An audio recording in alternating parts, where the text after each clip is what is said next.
Hi, my name is Akiva Goldman. I'm the director and founder of Goldman & Associates. Our firm has a primary focus on family law issues here in Michigan. And today we're continuing our video series designed to educate and inform the public, so please subscribe to our channel. A lot of times we have questions that have to do with jurisdiction because an ex will move out of state and be gone from the state of Michigan for years, while the other party to the marriage is here in Michigan with the child. Let's say you're in a situation where there is just a separation.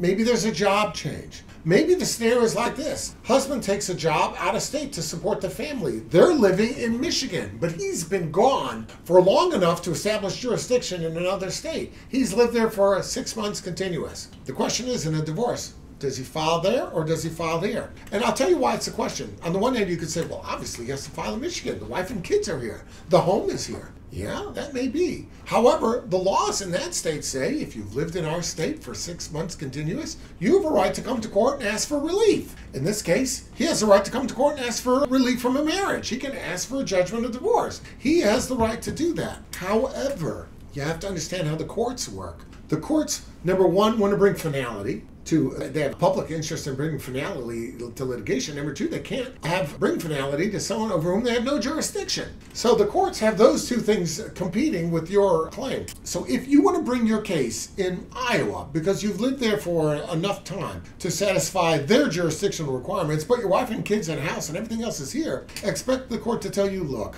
we appreciate that you're now a resident of our state, and yes, you can come to us and seek relief, but we don't have jurisdiction over your children. We probably don't have a lot of jurisdiction over your wife. We don't have jurisdiction. We can give a custody order. No, it won't be meaningful. So therefore, as a function of judicial economy, rather than have two lawsuits going on at the same time, you'd be best to file your case where your kids are so that the court can enter a custody order that is enforceable for everybody. So in other words, yes, you can go to Iowa and maybe get a divorce from the marriage, but it won't give you an order of custody, parenting time, and child support over the kids over whom the court has no jurisdiction. So since you're going to end up in both in Iowa and in Michigan, because you got to get orders from the two different courts, it makes more sense to do one place in Michigan where Michigan will have the ability to get you both a divorce and to get custody, parenting time, and support orders issued with respect to the children. So is your case automatically